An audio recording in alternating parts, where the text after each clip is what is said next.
बिस्मिल्लाहिर्रहमानिर्रहीम। अस्सलाम वालेकुम। उम्मीद करता हूँ आप सब खैरियत से होंगे।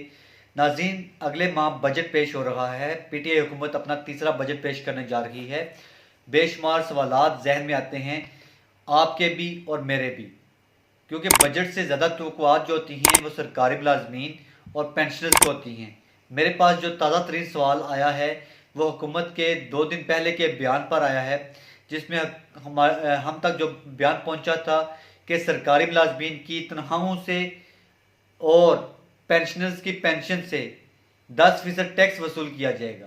इसको लेकर हमारे सरकारी मुलाजमीन भी परेशान हैं कि उन पर इनकम टैक्स लगाया जा रहा है। हाउस रेंट पर और जुडिशनल अलाउंसेस पर 10% टैक्स लगाया जा रहा है और ये इनकम टैक्स उन पर एक इजाफी बोझ होगा। इसी तरह पेंशनर्स जो हमारे हैं वो भी परेशान थे कि हम पर एक इजाफी टैक्स लगाया जा रहा है और आईएमएफ को खुश करने की कोशिश की जा रही है। आईएमएफ के फोर्स करने पर पीटीआई हुकूमत सरकारी मुलाजमीन और पेंशनर पर टैक्स लगाने जा रही है। तो मुझसे इस तरह के और क्वेश्चन भी होते हैं। सबसे पहली बात मैं क्लियर करना चाहूँगा कि हमारे यहाँ एक कंसेप्ट पाया जाता है कि बजट तो पूरे मुल्क के लिए होता है, हर तबके के लिए होता है, लेकिन इससे सबसे ज़्यादा परेशान सरकारी मुलाजम और पेंशनर्स होते हैं, क्योंकि ये डायरेक्टली डिपेंड कर रहे होते हैं अपनी सैलरी पर, अपनी पेंशन पर।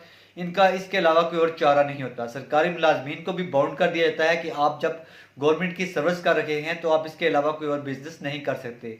इसी तरह पेंशनर्स जो होते हैं हमारे, वो जब रिटायर्ड होते हैं एट द एज ऑफ 60, तो तब वो इस काबिल नहीं होते कोई और जॉब कर सकते, लिहाजा उनका भी डायरेक्टली इंहिसार जो है वो पेंशन पर होता है। लिहाजा बजट को लेकर ये दोनों तबके जो हैं, हमारे हाजिर सर्विस मुलाजमीन और हमारे रिटायर्ड मुलाजमीन, दोनों ही परेशान होते हैं कि हमारे साथ क्या करेगी हुकूमत।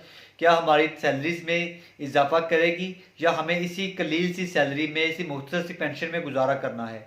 इसको लेकर परेशान होते हैं।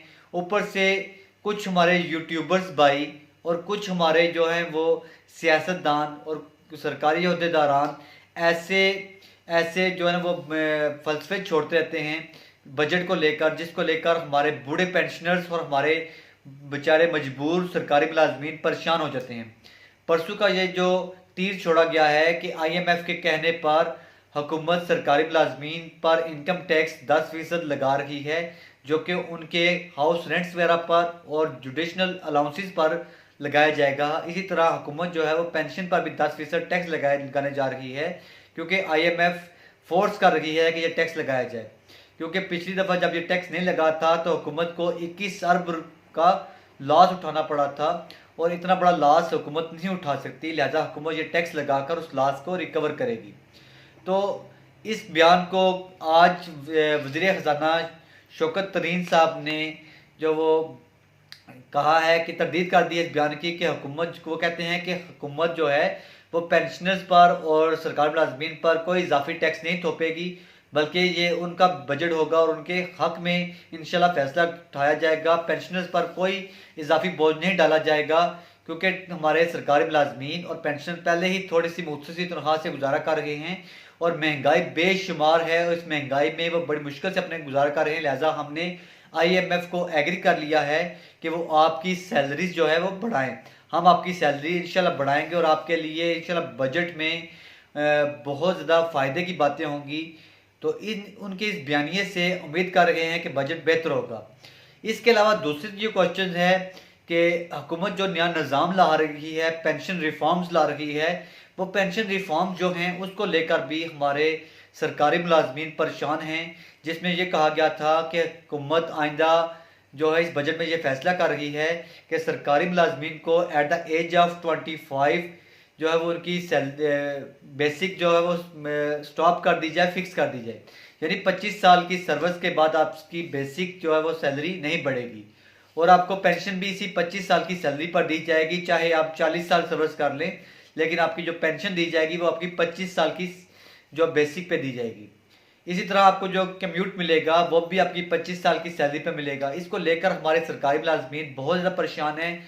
वैसे एक बात कहूँ तो इससे एक फ़ायदा होगा कि हमारे मुल्क में रोज़गार जो है वो उसके मौके ज़्यादा बढ़ेंगे। जो लोग 25 साल की सर्विस कर चुके हैं उनको यकमुश्त अदायगी करके उनको किसी बिजनेस की तरफ भेज दिया जाएगा और नए नौजवानों को उनकी जगह अपॉइंट किया जाएगा, जिससे उन्हें रोज़गार मिलेगा।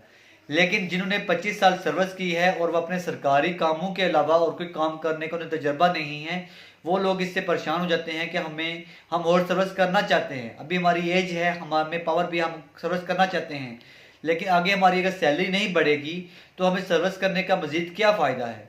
ऐसे लोग परेशान हैं, तो ज़्यादा परेशान ना हो आप लोग। पहली बात हमेशा याद रखें कि राज़िक सिर्फ अल्लाह ताला है। अल्लाह ताला ने आपका रिज़्क बंद नहीं किया, आप लोग मेहनत करें। तो आपको पता है कि मुलाजमत में एक हिस्सा और कारोबार में 9 हिस्से अल्लाह ताला ने मुनाफा रखा है। तो आप लोग 25 साल की ये सर्विस पूरी करने के बाद आप लोग अपना कम्यूट लें और उससे कोई बिजनेस स्टार्ट करें, छोटा मोटा बिजनेस ही कर लें, लेकिन इंशाल्लाह अल्लाह ताला बरकत डालने वाला है। बिजनेस में अल्लाह ताला बरकत डालेगा और आप उसमें से अल्लाह पाक के नाम पर सदका खैरात भी करें तो इंशाल्लाह आप देखेंगे कि वो बिजनेस आपका दिन चुगनी और रात दुगनी तरक्की करेगा और आप लोगों के लिए बेहतरी होगी। तो उम्मीद करता हूँ कि आप लोगों के जहन में जो परेशानियाँ थी वो ख़त्म हो गई होंगी। बजट इंशाल्लाह मुलाजमीन का दोस्त बजट होगा। पेंशनर्स के लिए भी दुआ की जाती है कि ये पेंशनर्स के हक में भी बेहतर हो, लेकिन पेंशनर्स के लिए मुझे ज़्यादा की उम्मीद नहीं है। बहुत ज़्यादा हो गया तो 15 से 20% तक आपकी पेंशन में इजाफा हो जाएगा, लेकिन सरकारी मुलाजमीन के लिए मुझे ये यकीन है कि कोई सरकेल रिवाइज प्लस आपका डिस्पैरिटी रिडक्शन अलाउंस और उसके साथ साथ आपके बेसिक में जम करने के साथ साथ उस पर तकरीबन 20% इजाफा भी लग जाएगा, जो कि अच्छी खासी रकम आपके लिए बन जाएगी। इंशाल्लाह फिर मुलाकात होगी एक नई वीडियो के साथ, तब तक के लिए इजाज़त दीजिए। अल्लाह हाफ़िज़।